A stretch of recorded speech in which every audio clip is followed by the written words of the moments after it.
Deus dirigiu-se ao povo e Deus disse que os amava, mas eles questionaram o amor de Deus.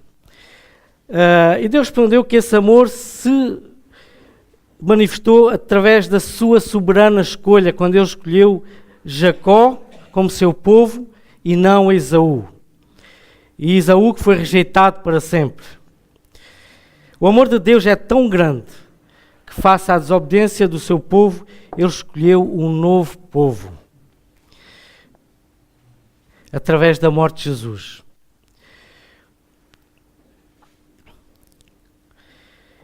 Um povo de todas as nações. E se alguém quer fazer parte desse povo, tem que aceitar o Senhor Jesus como Senhor e Salvador, porque senão, como diz a palavra de Deus, vai ser rejeitado para sempre. Se não aceitar Jesus como seu Senhor e Salvador, vai ser rejeitado para sempre. Isto era a primeira mensagem. Na segunda mensagem que nós vimos, Deus dirige-se então aos sacerdotes, acusando-os de não estarem a desempenhar as suas funções de acordo com a lei de Moisés. Eles estavam a levar animais defeituosos para as ofertas, mostrando a atitude de desprezo para com o culto a Deus. Ainda respondiam de maneira insolente a esta acusação. O que Deus nos transmitiu a nós é que o problema está no coração do homem. A atitude de como honramos e glorificamos o nosso dia-a-dia. Nós necessitamos de mudança do nosso coração, ter um coração quebrantado, reconhecer quando falhamos, quando pecamos, e a necessidade de vermos como Ele se revela, como um Deus grande, um Deus temível entre todas as nações, como Criador dos céus e da terra, o Deus que é Pai e Senhor. Na terceira mensagem nós vimos que Deus se dirigiu novamente aos sacerdotes e diz que por causa do pecado deles, as bênçãos que deveriam derramar sobre o povo se tinham transformado em maldições. A atitude deles tinha que mudar e que deveriam ser sacerdotes fiéis a Deus e às Escrituras e não aos seus interesses pessoais. E interesses esses que estavam a conduzir o povo para caminhos longe de Deus. O facto de serem falsos sacerdotes, não só o facto de serem falsos sacerdotes iria trazer mais maldições ao povo. O pecado dos sacerdotes e do povo iria trazer consequências, não só para eles naquele tempo, mas também para as descendências seguintes. E que culminou com a vinda do Senhor Jesus, em que Ele nos tornou um novo povo de Deus. Portanto, eles deixaram de ser o povo exclusivo de Deus. E nós tornamos povo de Deus através do sacrifício de Jesus na cruz. E todos aqueles que creem nele já receberam a maior bênção que alguma vez poderiam ter, que é a vida eterna. Os nossos pecados foram lavados pelo sangue de Jesus. E nós não perdemos a salvação por causa do nosso pecado. Mas o pecado na nossa vida traz consequências que nos impedirão de desfrutar das bênçãos de Deus. E nós vimos a necessidade de nos examinar a nós próprios, analisar qual o grau de intimidade, qual o grau de obediência, de confiança e respeito por este Deus misericordioso que um dia se sacrificou pela humanidade. Então vamos agora para a quarta mensagem. E vamos abrir em Malaquias, capítulo 2.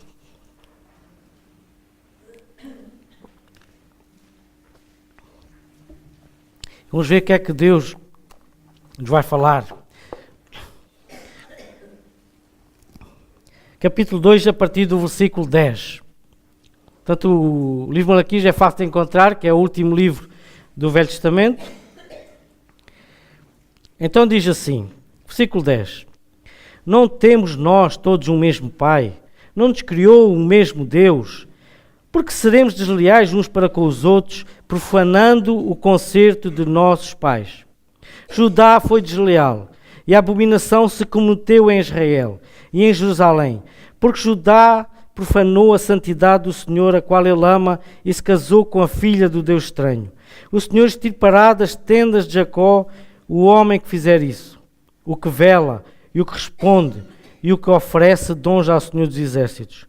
Ainda fazeis isto, cobris o altar do Senhor de lágrimas, de choros, de gemidos, de sorte que ele não olha mais para a oferta, nem a aceitará com prazer da vossa mão.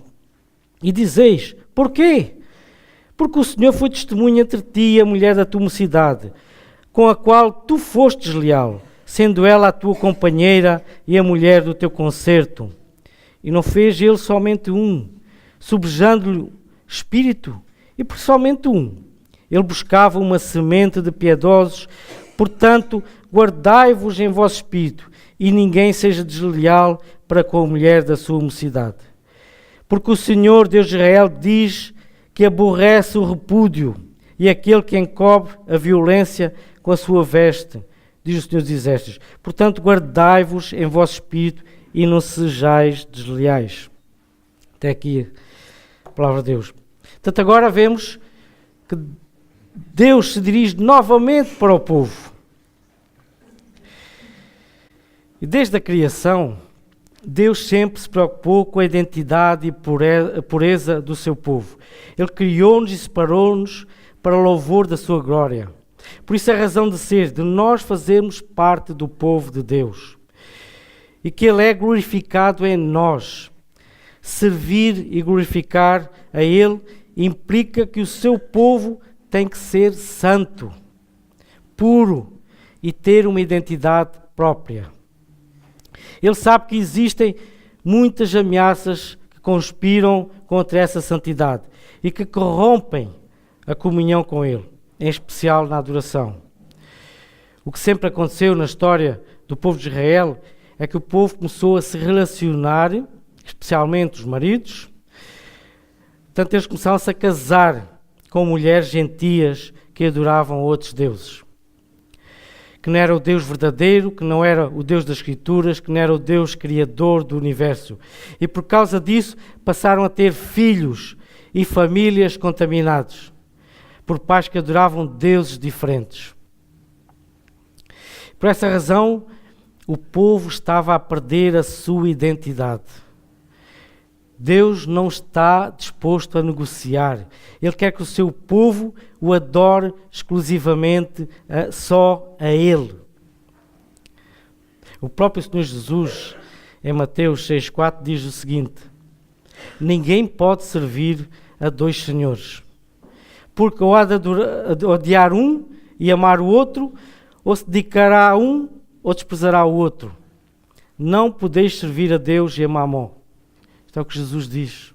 Portanto, não se pode adorar dois deuses. À luz das Escrituras, não se pode negociar essa adoração. Ela deve ser exclusiva do Deus Pai e Senhor. Ele deseja ser cultuado e adorado por verdadeiros crentes, por pessoas que de facto sejam seus filhos e estejam vivendo vidas santas. Os casamentos mistos era um dos fatores que, segundo nós podemos ver no Velho Testamento, afetavam a vida e a santidade do povo de Deus. Várias vezes vemos o povo a começar a perder a sua identidade e levando a que os seus níveis morais e espirituais caíssem. Esses casamentos foram uma das causas do cativeiro, onde passaram cerca de 70 anos na Babilónia. E passados 100 anos, depois de terem regressado, Malaquias está chamando a atenção para eles, eles estavam a cometer o mesmo erro. Eles estavam a fazer o mesmo erro que os outros tinham feito atrás. E pior ainda, é que eles estavam a abandonar as suas próprias esposas. Estavam-se a divorciar das suas esposas para ficarem com as mulheres pagãs. Então vemos aqui Malaquias, começa aqui com 3 perguntas, versículo 10. Ele faz 3 perguntas. Ele pergunta assim: não temos nós todos um mesmo Pai? Não nos criou um mesmo Deus? Porque seremos desleais uns para com os outros, profanando o concerto de nossos pais? Malaquias faz aqui estas perguntas. O que Deus quer dizer é que nós temos um mesmo Pai, um mesmo Criador, um mesmo Senhor. e que nos criou à sua imagem e semelhança. E fomos eleitos por Ele para fazer parte do seu povo. Quando Malaquias faz referência ao concerto ou aliança de nossos pais, ele está-se a referir à aliança com os patriarcas, a Abraão, Isaque e Jacó, no sentido em que a descendência deles deveria ser um povo exclusivo de Deus, um povo separado por Deus e para Deus. E quando eles começaram-se a misturar com outros povos, essa aliança é quebrada. Então os israelitas estavam a quebrar essa aliança, a aliança dos seus pais com Deus. E ainda o facto de se estarem a separar de suas mulheres, que faziam parte do mesmo povo. Eles estavam a quebrar a aliança do próprio povo. Estavam a ser desleais com eles próprios. Estavam a ser desleais com eles próprios. E no versículo 11, Malaquias também diz: Judá foi desleal e abominação se cometeu em Israel e em Jerusalém, porque Judá profanou a santidade do Senhor, a qual ele ama, e se casou com a filha do Deus estranho. Malaquias aqui vai logo direto ao assunto. Ele denuncia o erro e o pecado do povo. Desta forma que Deus viu o casamento misto, como uma deslealdade e abominação. Eles deixaram de ser santos, deixaram de ser puros. E estava a contrariar tudo aquilo que Deus tinha dito sobre o povo. Em Levítico 20, 24, Deus disse a eles: E a vós vos tenho dito, é herança, possuireis a sua terra, e eu a darei a vós para a possuirdes, terra que mana leite e mel. Eu sou o Senhor vosso Deus, que vos separei dos povos, e ser-me-eis santos, porque eu, o Senhor, sou santo, e vos separei dos povos para serdes meus. Deus separou o seu povo dos outros para eles serem santos, exclusivos, pertencentes a eles. Então exigia lealdade. Isso implicava manter a identidade pura, sem mácula, dentro dos limites da nação.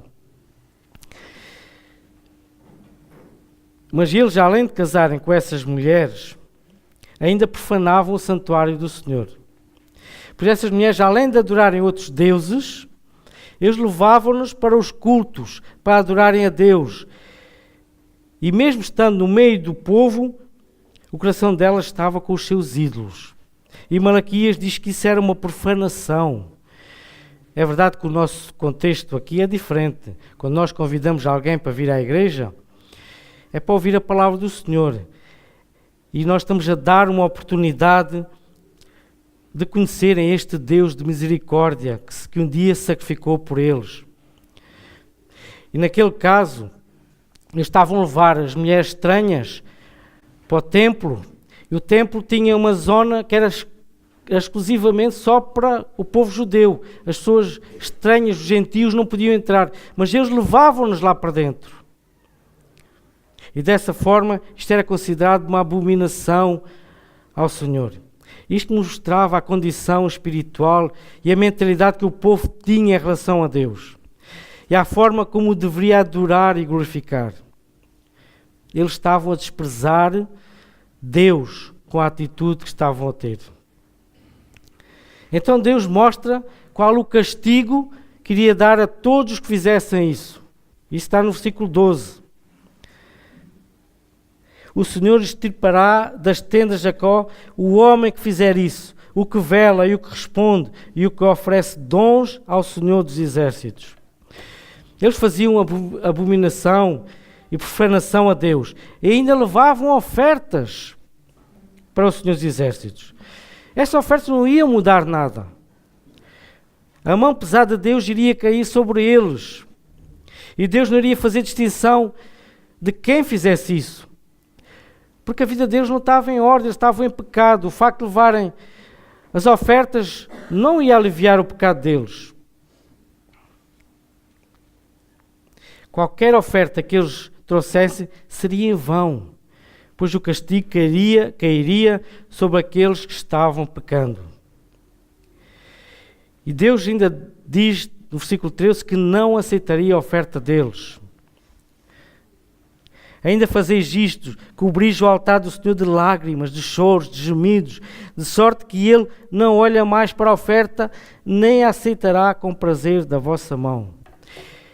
Eles, apesar do pecado, não deixavam de ir cultuar a Deus. Cobriam o altar de choro, de lágrimas. Eles suplicavam diante de Deus: porque nos abandonaste? Porque não somos abençoados? Como é que eles iam ser abençoados se a vida deles era de pecado? Se eles estavam pecando, estavam fazendo tudo aquilo que era contra Deus.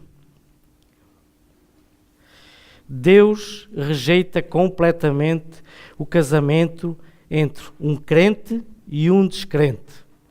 E nós vamos ver aqui 3 motivos. 3 motivos. Primeiro motivo: a identidade do seu povo. A identidade do seu povo. A partir do momento em que nos tornamos filhos de Deus, passamos a pertencer a Deus como seu povo. E ao nos casarmos com alguém com o mesmo propósito de adorar a Deus, quando casamos com alguém que é crente, estamos a caminhar no mesmo sentido, que é o de glorificar a Deus através da missão que nos é dada. De frutificar, ter filhos carnais, filhos humanos, que vão receber também uma educação virada para Deus, e também vamos ter filhos espirituais, são discípulos, através do testemunho que nós podemos dar, através do serviço, compromisso com Deus. Portanto, nós, como casal, podemos ter estes filhos. Caso contrário, quando um dos membros do casal é crente ou até descrente, os filhos vão estar divididos pelas crenças de cada pai. E muito facilmente podem optar por seguir as pisadas do pai descrente. O mundo lá fora oferece coisas maravilhosas. E o pai descrente pode desviar o filho.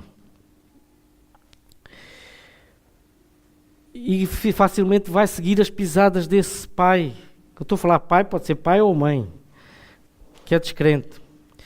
E também o testemunho deste casal, em que um é crente ou até descrente, não vai ser relevante na sociedade. Não vai fazer diferença na sociedade. Os teus filhos podem não fazer parte do povo de Deus. E não fazendo parte do povo de Deus, eles irão para o fogo eterno um dia. Eles não terão a salvação. Já imaginaram? Jovens, quando estão pensando na idade agora, não temos muitos jovens, pensar em casar, os vossos filhos um dia poderão não ser salvos se vocês casarem com pessoas descrentes. O segundo motivo é que o descrente pode desviar o crente. Vamos ver um exemplo na nossa Bíblia. Salomão, por causa do casamento com mulheres que adoravam outros deuses, acabou também ele por se desviar. E podem abrir, vão acompanhar em 1 de Reis 11, capítulo 11, versículo 1 até 4. Vamos ver o que é que Salomão fez. Salomão foi um homem com uma capacidade extraordinária, que Deus usou de uma forma extraordinária. E ele acabou por se desviar. 1 de Reis 11, versículo 1, diz assim: E o rei Salomão amou muitas mulheres estrangeiras, além da filha de Faraó, moabitas, amonitas, edomitas, sidónias e eteias. Vem ver aqui a quantidade de povos com quem ele se misturou. E diz mais o Senhor: das nações de que o Senhor tinha falado aos filhos de Israel, não chegareis a eles. O Senhor tinha-lhes dito: vocês não podem chegar a eles, não se podem misturar com eles. E ainda continua dizendo: e elas também não chegarão a vós. De outra maneira perverterão o vosso coração para seguir os seus deuses. O Senhor chamou a atenção do povo. E diz aqui a palavra de Deus: a esta se uniu Salomão com amor. Sabem quantas mulheres ele tinha? Diz a palavra de Deus. E tinha 700 mulheres, princesas, 300 concubinas. E suas mulheres lhe perverteram o coração. Eu realmente tenho pena deste homem com tanta mulher. Eu tenho pena. Às vezes a gente, aturarmos um ao outro, às vezes não é fácil, não é? São pessoas diferentes. Imagina mil mulheres. A gente ri-se, mas o que acontece é que, diz aqui a palavra de Deus, porque sucedeu que no tempo da velhice de Salomão, as suas mulheres lhe perverteram o coração para seguir outros deuses. E o seu coração não era perfeito para com o Senhor seu Deus, como o coração de Davi, seu pai.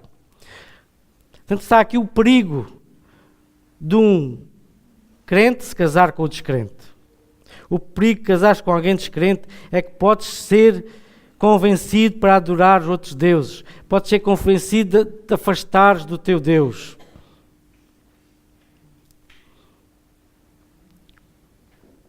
O terceiro motivo é os conflitos que surgirão. O teu cônjuge irá ter prioridades diferentes das tuas. Tu queres vir ao culto, queres vir à reunião de oração, ou queres servir em algum ministério. E o teu cônjuge vai dizer: não, vais comigo, vamos passear, vamos ao cinema, vamos a uma festa, vamos para o carnaval, vamos para aqui, para ali. Vai haver conflito. Vai dizer: mas tu estás sempre na igreja, então, mas vai haver conflito. Ele até no namoro, na altura do namoro, vai dizer: não vai ter problema, eu aceito a tua religião. A gente, na altura do namoro, a gente aceita tudo. A gente aceita tudo para que a outra pessoa possa estar connosco. Mas depois, com o passar do tempo, não sei se será bem assim. Se calhar, Paulo alerta para o jugo desigual. E Paulo diz isso aos Coríntios, em 2 Coríntios 6, 14, 16, se me quiserem seguir nesta leitura. Portanto, 2 Coríntios, capítulo 6, Paulo fala sobre o jugo desigual.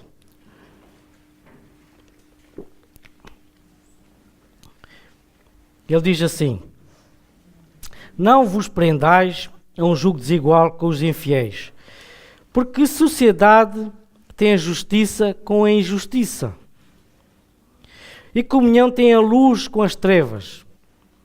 A luz com as trevas não. A luz junto às trevas não funciona.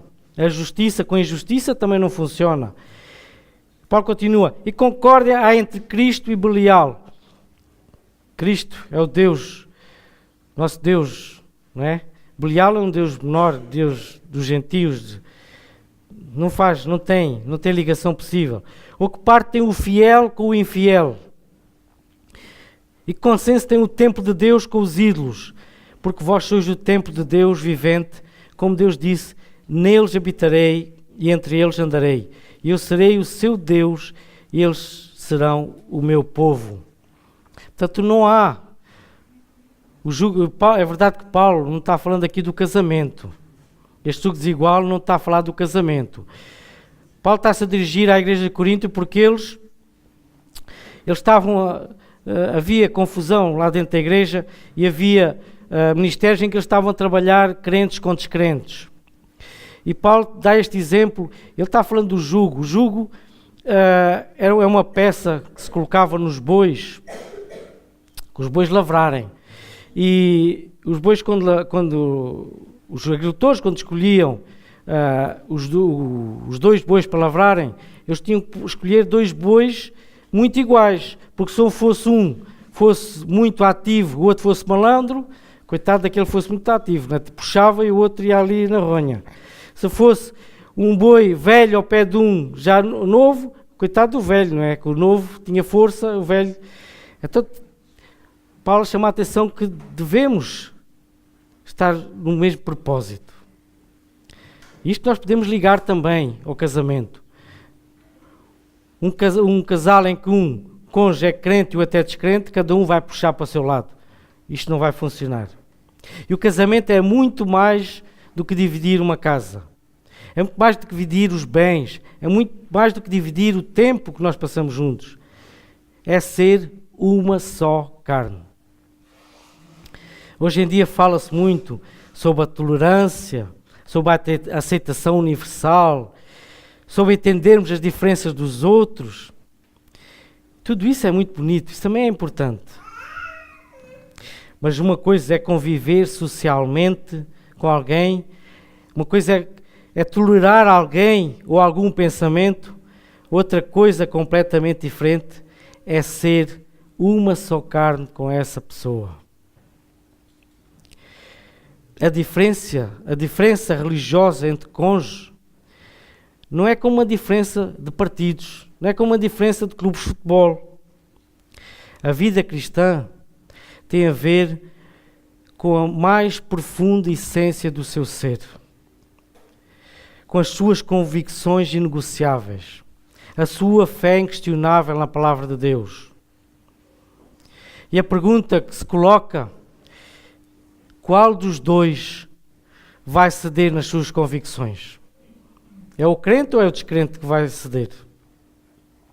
Como é que os dois irão evangelizar? O crente pode evangelizar, o descrente não vai evangelizar de maneira nenhuma, não é? Como é que vão orar juntos na convivência diária? Como é que irão educar os filhos? Se um é crente ou até descrente? Em Provérbios 22:6 diz: ensina o teu filho no caminho, que ele um dia mais tarde, quando for velho, não se irá esquecer. Mas qual é o caminho que vais ensinar? Qual é o caminho? Como é que irão prosperar como casal? Isto é o mandamento de Deus. Nós temos que prosperar como casal. A paixão inicial do casal pode até amenizar um pouco essas diferenças de início. De início, o casamento é tudo bonito, não é? Depois, quando começam a vir as rotinas, no fim de algum tempo, as coisas começam a vir divergências. Os problemas sérios virão surgir. Eles até podem ser adiados por algum tempo, mas eles vão vir. Se estás a pensar em casar com alguém descrente, deves refletir muito, pois poderás ter muitos dissabores e Deus não se agrada disso. Deus não se agrada disso. Estás a ir contra o próprio Deus para realizares os teus próprios desejos. Os teus próprios desejos. Podes dizer que há exceções? Há exceções, eu conheço exceções. Mas tu não sabes se o teu futuro cônjuge, teu futuro marido, tua futura esposa, será uma exceção. Tu não sabes. Se já casaste com um descrente, podes fazer muita coisa ainda.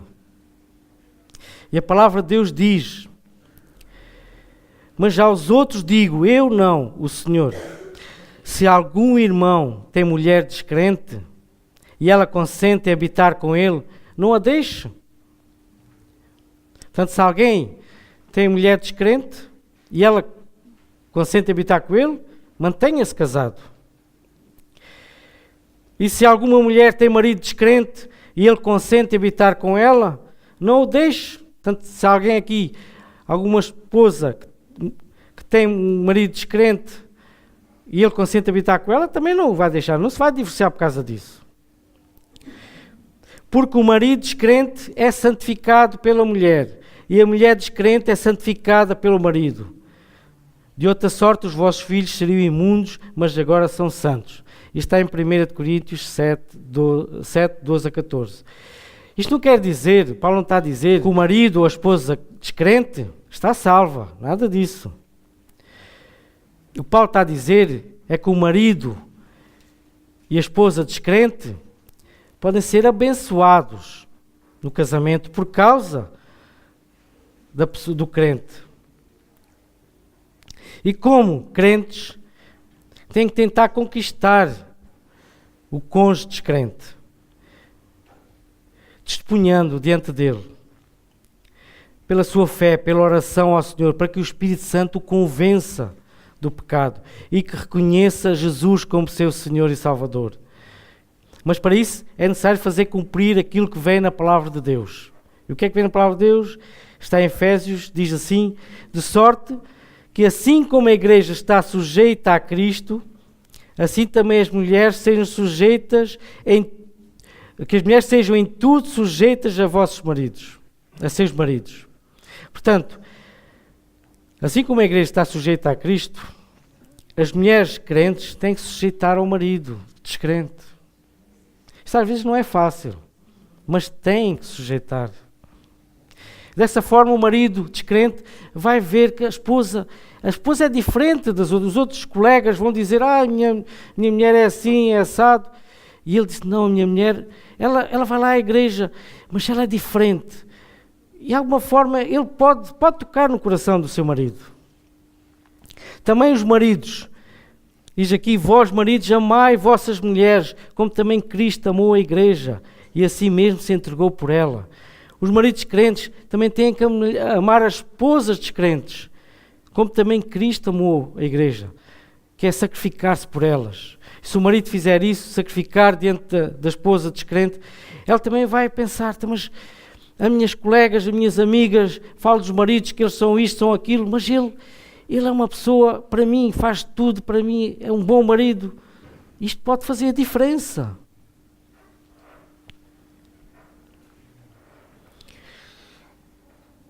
E voltando para Malaquias, Deus estava rejeitando a oferta e não estava abençoando, porque eles estavam desobedecendo à palavra de Deus. Mas mesmo assim eles questionavam Deus. No versículo 14, Malaquias, eles questionam Deus: porquê? Quantas vezes não questionamos nós Deus? Porquê é que muitas vezes não fazemos nós perguntas: Deus, mas porquê? Porquê é que eu não sou abençoado? Porquê é que tudo me corre mal? Porque às vezes temos uma vida de pecado. E Deus, a resposta que Deus nos deu, nós podemos ler, versículo 14, em Malaquias, diz assim: porque o Senhor foi testemunha entre ti e a mulher da tua mocidade, com a qual tu foste desleal, sendo ela a tua companheira e a mulher do teu concerto.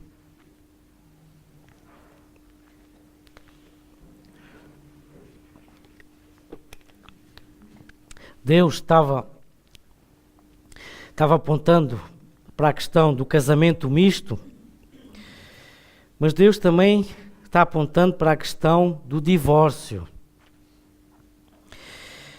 E vai-lhe mostrar a eles 3 motivos pelos quais ele não aceita o divórcio. Estava mostrando a eles, se calhar mostra-nos a nós também. Em primeiro lugar, o primeiro motivo, que está no próprio versículo 14, já lemos, é uma quebra de aliança. Deus tinha sido testemunha do casamento deles, que estavam a romper, que estavam a ser desleais com as mulheres realitas, com o seu próprio povo. Eles estavam a ser desleais com o seu próprio povo.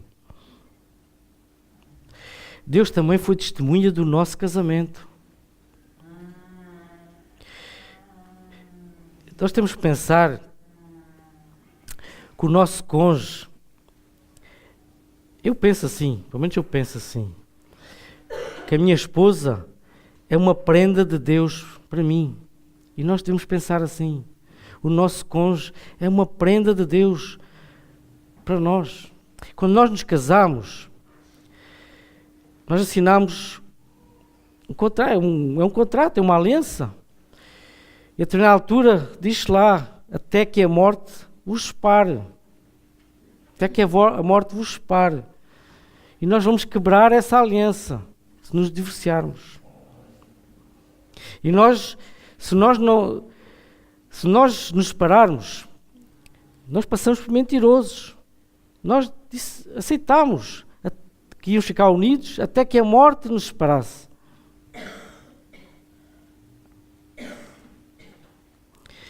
O segundo motivo, o homem e a mulher foram criados por Deus.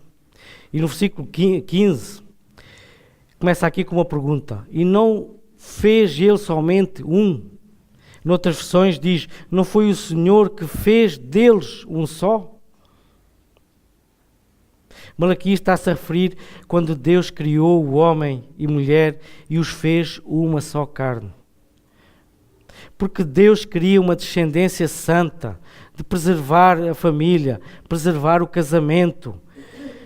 E o divórcio quebra o propósito original de Deus para a sua criação. Ao nos divorciarmos, estamos a quebrar o propósito de Deus para a criação. Deus criou-nos para sermos uma só carne, um casal ser uma só carne. E nós, ao separarmos, nós vamos quebrar esse propósito de Deus.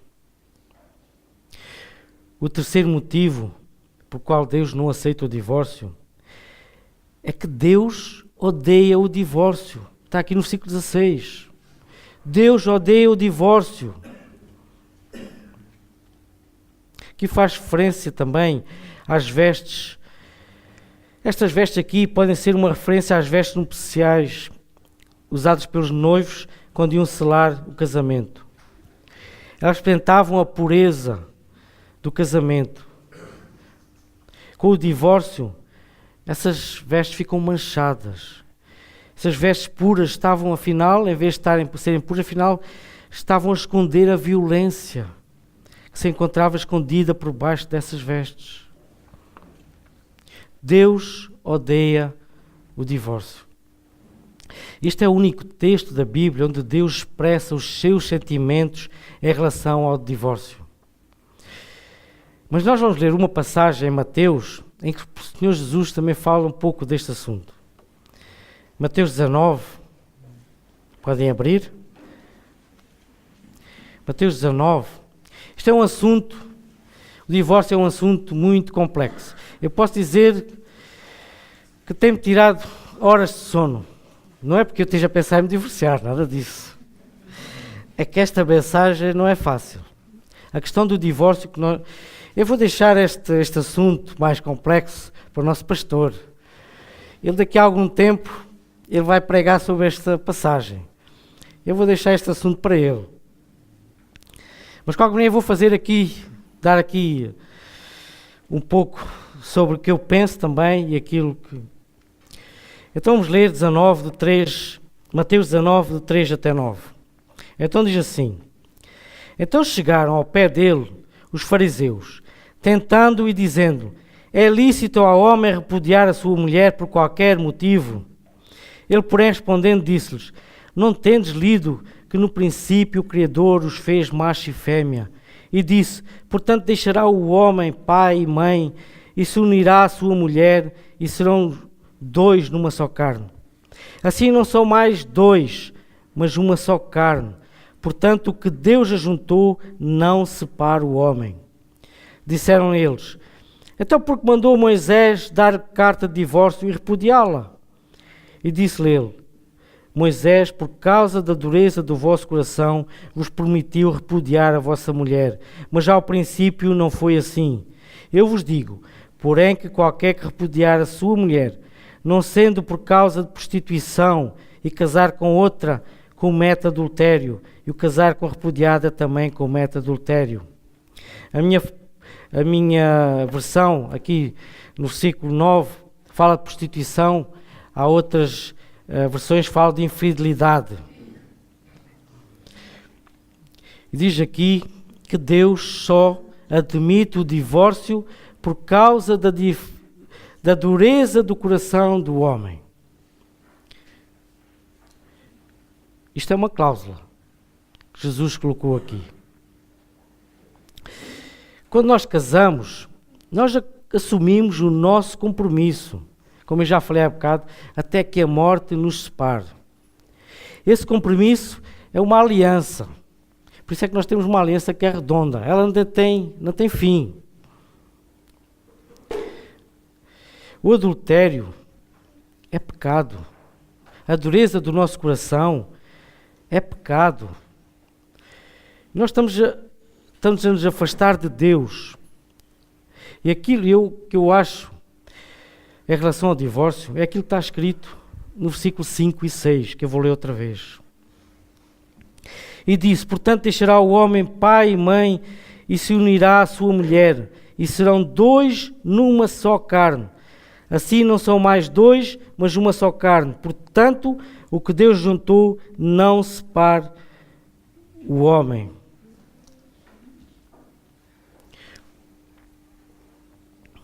Por causa do nosso pecado, por causa de um relacionamento deficiente entre o casal, pode haver a procura de desejos carnais. Nós já ouvimos falar esta manhã o pastor sobre isso.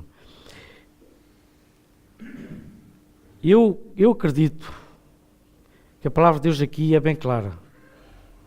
Quando nós nos casamos, é uma só carne. Não há divórcio. Não há divórcio. Se alguém comete adultério, se um crente vai cometer adultério, especialmente não é crente, especialmente não tomou uma decisão para o Senhor, não está no Senhor.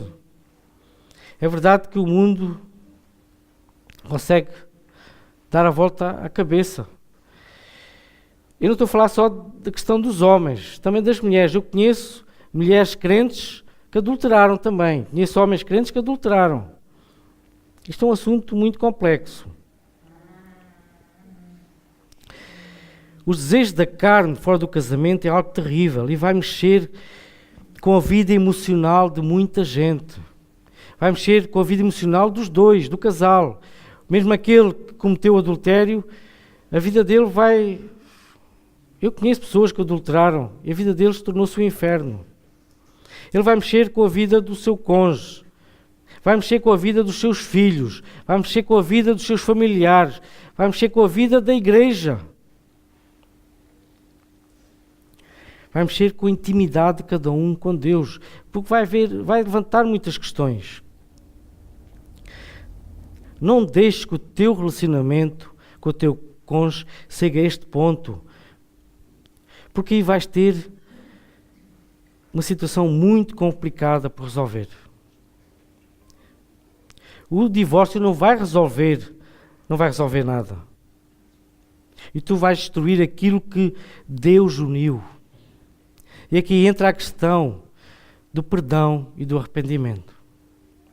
Nós já ouvimos esta manhã falar de Jesus como o noivo, a igreja como a noiva.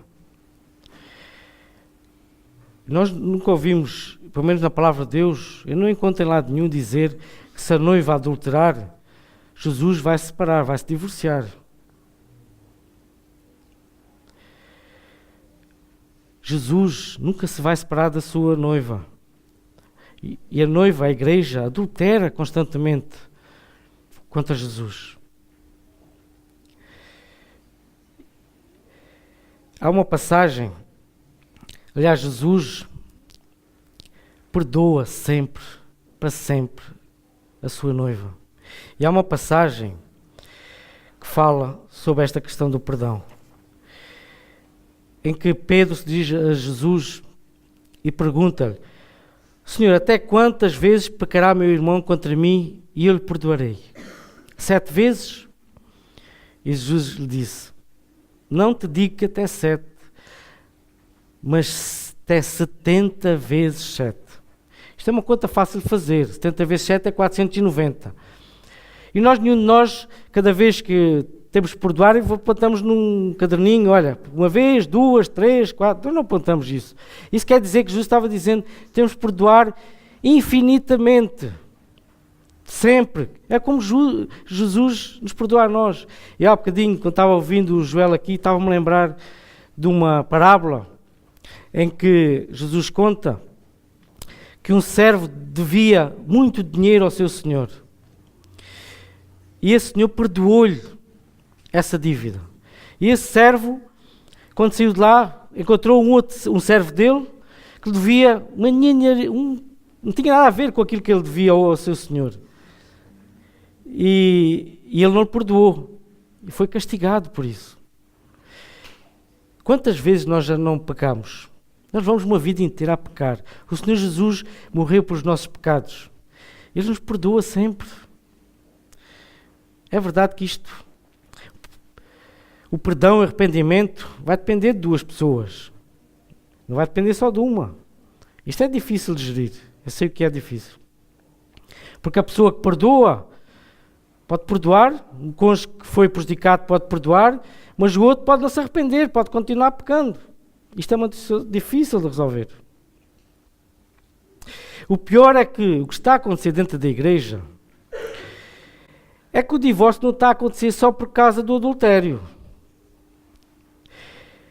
O divórcio está a acontecer dentro da igreja por situações insignificantes. Isto é quase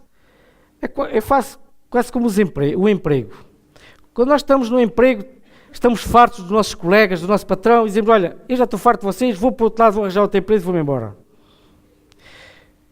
O casamento, basicamente, já se faz isso. Pessoas que não conseguem viver juntos só porque discutem e não procuram resolver as situações. Mas qual é a causa dos divórcios entre os crentes? Sabem, esta passagem de Malaquias, Deus entra aqui com os casamentos mistos. E o que estava a acontecer ali, estavam a adorar outros deuses por causa das esposas que eram descrentes. Mas é que nós, como crentes, também adoramos outros deuses. Nós não precisamos estar casados com um descrente para adorar outros deuses. Nós adoramos outros deuses. Eu vou dar aqui 3 exemplos. O primeiro exemplo de um Deus que nos enche muito, somos nós próprios, eu próprio. E nós já ouvimos aqui nesta manhã, a minha vontade, os meus desejos, o eu quero, eu posso, eu mando, o que eu gosto de fazer, aquilo que eu penso. O outro tem que se sujeitar a mim, o outro tem que fazer aquilo que eu quero. Nós não pensamos na vontade do outro. Não pensamos nos seus desejos, naquilo que ele precisa. Nós não falamos a mesma linguagem do nosso parceiro. Nós evitamos conversas difíceis. Quando a conversa começa a ir para aquele ponto que nós não queremos, nós já cortamos logo a conversa, em vez de ir logo ao fundo da questão resolver. Nós não fazemos conversas do futuro. Nós não encaramos o casamento como uma prioridade, como a prioridade. Nós consideramos, é uma prioridade. Não, tem que ser a prioridade. E por vezes fica em segundo, terceiro, quarto, quinto. Às vezes pomos a igreja à frente do nosso casamento. Está errado. Nós confundimos igreja com comunhão com Deus. Comunhão com Deus é diferente do trabalho da igreja. Nós temos de pensar nisso. O nosso casamento é a nossa prioridade. Como casal tem que ser a nossa prioridade. O segundo Deus, é o materialismo. Nós queremos adquirir coisas, às vezes para nós é a prioridade. Coisas que pensamos que nos vão satisfazer, coisas que pensamos que nos vão encher. Mas ao fim de algum tempo aquilo que adquirimos já não serve, já não nos enche, então vamos procurar outra coisa. E se essas coisas custam dinheiro, então o nosso orçamento começa a ficar complicado. Chegamos ao fim do mês, estamos a gastar dinheiro em coisas para nos encher, chega ao fim do mês, não há dinheiro para pagar. Se calhar temos que trabalhar mais, fazer mais horas, fazer outro emprego. Então deixamos ter comunhão com o nosso cônjuge, começamos a deixar o nosso cônjuge de lado. deixamos de ter tempo para o nosso cônjuge, deixamos de ter intimidade, cumplicidade, fazer atividades juntas. Eu e a minha esposa, ela está lá dentro, não ouve, mas se estivesse aqui era igual, dizia igual. Eu e a minha esposa temos algo que nós já há muito tempo fazemos. Nós vamos juntos para todo lado.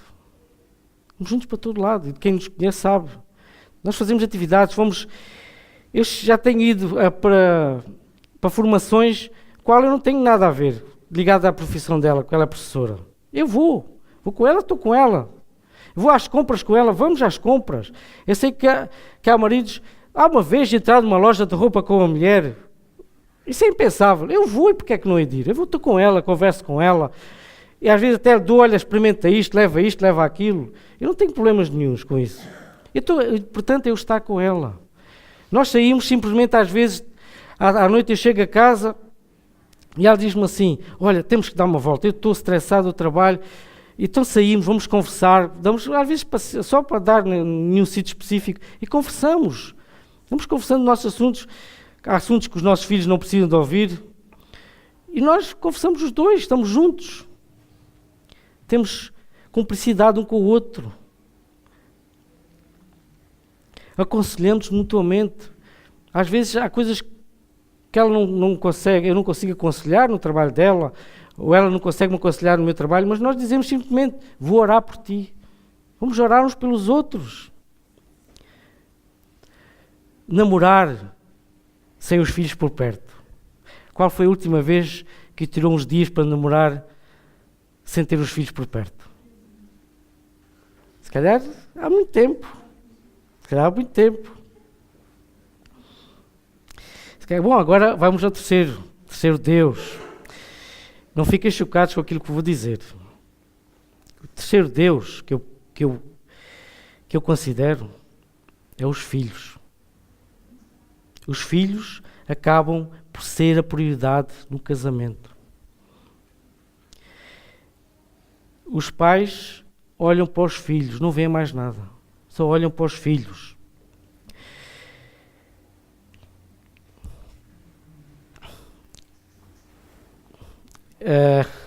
Muitas vezes os pais até tiram a autoridade um do outro por causa dos filhos. O filho vem chorar para o pai, a mãe não me deixa jogar no telemóvel, a tua mãe é má, a mãe é o pai, joga lá um bocadinho, eu não me importo.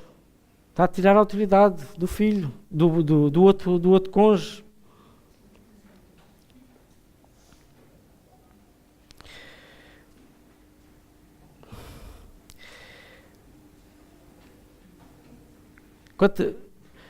Eu que falei ainda há bocadinho da questão do namoro, se calhar os pais não conseguem deixar os filhos pequenos com alguém para tirar uns momentos para estarem juntos. E o casal precisa disso. Os filhos ocupam o tempo todo.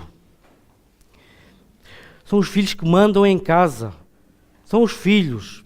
Eu há dias estive a falar com uma jovem que está grávida, está quase a ter um filho, e estávamos a conversar e ela estava a falar da questão do choro, e eu disse, os meus filhos, eu lembro de ir com os meus filhos, ir ao pediatra, e o pediatra dizer, e eu dizia, eles choram às vezes, deixa-o chorar, eu preciso encher os pulmões, eu criar pulmão, deixa-o chorar. E ela agora disse-me, não, agora os pediatras já não dizem isso, agora tem que se ir logo a correr, dar de mamar, dar comida. Eu disse, bom, os filhos com esse sistema, os filhos, eles são manhosos. Ao fim de algum tempo, o que é que eles vão aprender? Oi, se eu abrir a boca, eles vêm logo a fugir para o pé de mim, vêm logo tratar de mim, vão-me dar tudo. Os filhos vão mandar nos pais. Há filhos que mandam nos pais. Isto é verdade. E também nos crentes, não é só dos crentes, eu dos descrentes então conheço, mas dos crentes isto acontece. E isto vai fazer com que os pais só vejam os filhos. Quem tem filhos pequeninos, mais pequenos, fiquem sabendo que os vossos filhos um dia vão crescer. Um dia vão crescer. Eu vejo por meus filhos. Qualquer dia, já têm a namorar, qualquer dia pensam em casar, qualquer dia vão-se embora. Abandonam o ninho. Vão sair do ninho, não é? o nosso ninho fica vazio, fico só eu e a minha esposa. Eu nunca fiz isso, mas se eu durante a minha vida de casado, desde que tenho os meus filhos, a minha vida fosse de 100% dedicada aos meus filhos, se eu só me preocupasse com os meus filhos, não me preocupasse com a minha esposa e ela comigo, o que acontece? Quando os meus filhos forem embora, o que é que vai acontecer? Eles vão-se embora, vai acontecer duas coisas. Pode acontecer duas coisas. Ou nós vamos interferir na vida dos filhos, do casamento deles, só vamos arranjar problemas, porque sempre foram os filhos, vamos lá estar e chatear, ou então vamos olhar um para o outro e... Então, mas quem é esta pessoa que está aqui ao meu lado? Quem é esta pessoa que está aqui ao meu lado? E a gente estamos a rir, mas se forem ver, grande parte dos divórcios que estão a acontecer é com pessoas acima dos 50 anos. Pessoas que os filhos foram embora e ficaram sozinhos e não se conhecem um ao outro. Não se conhecem um ao outro. Dedicaram sua vida aos filhos.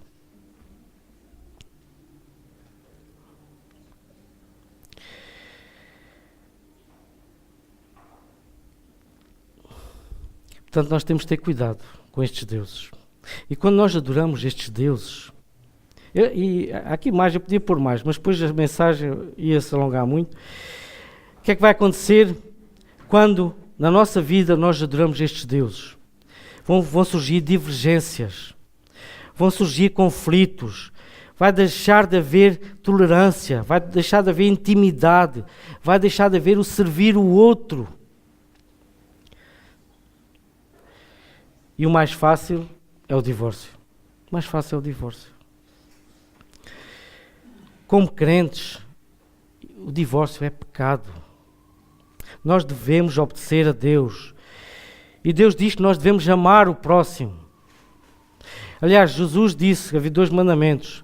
Nós devemos amar a Deus, em primeiro lugar, com todas as nossas forças, nossas emoções, nosso intelecto, com todo o nosso ser, e amar o próximo. Qual é o nosso próximo? É o nosso vizinho? O nosso próximo é no meu caso é a minha esposa. Se eu for divorciado da minha esposa, eu não estou amando ela. E estou desobedecendo à palavra de Deus. E se não estou amando ela, também não estou amando a Deus. Porque os 2 mandamentos estão interligados. Se eu não consigo amar a pessoa que está ao meu lado, como é que eu posso amar a Deus? Como é que eu posso dizer que sou crente? Portanto, nós não nos podemos divorciar por razão alguma. Razão alguma. O divórcio não vai resolver os problemas do casamento. O divórcio não vai resolver os problemas. Portanto, o divórcio não facilita a vida de ninguém. Não vai facilitar. Porque o relacionamento, se têm filhos, nunca se vão separar. O pai dos filhos vai sempre continuar pai. E a mãe vai sempre continuar mãe. Portanto, eles vão se ter sempre que relacionar um com o outro. Isso vai acontecer sempre, para o resto da vida deles. Portanto, Deus odeia o divórcio. O divórcio é pecado para Deus. Porque é contra o propósito dele. É uma quebra de aliança. É um ato de violência. Isso nós vemos no versículo em Malaquias, versículo 15 a 6, não precisam de abrir. Terminam os 2 da mesma maneira. Estes 2 versículos. Guardai-vos em vosso espírito e não sejais desleais. Isto significa que devemos vigiar o nosso coração, obedecer à palavra de Deus. E Jesus deve estar no centro da nossa vida. Jesus deve estar no centro da vida do marido. Jesus deve estar no centro da vida da esposa. E nesse sentido, o casal vai ter Jesus no centro, a conduzir. Por isso também a necessidade de sermos crentes. Nós devemos colocar diante de Deus os problemas do nosso casamento e confiar que Ele nos vai dar a solução para não cairmos na tentação. A tentação do adultério e a tentação do divórcio.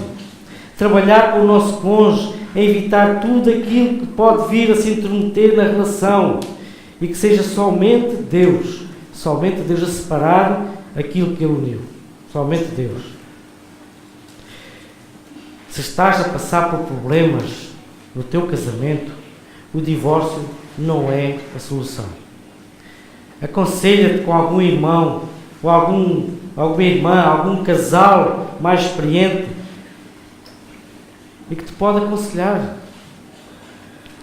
Não tenhas receio, não tenhas vergonha de falar.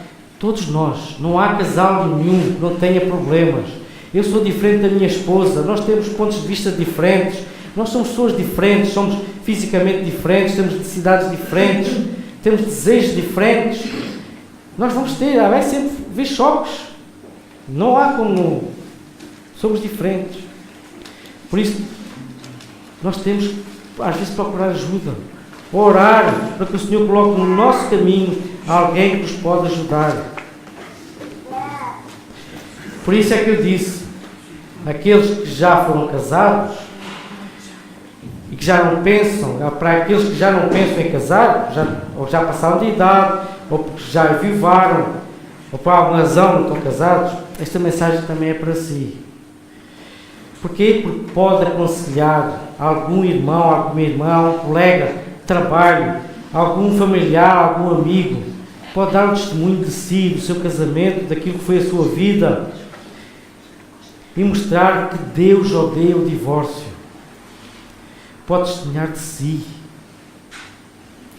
Ou simplesmente pode orar para essa pessoa. Pode orar pelos casais da igreja. Para aqueles que ainda não casaram, que estão pensando em casar, pensem 2 vezes antes de casar com alguém descrente.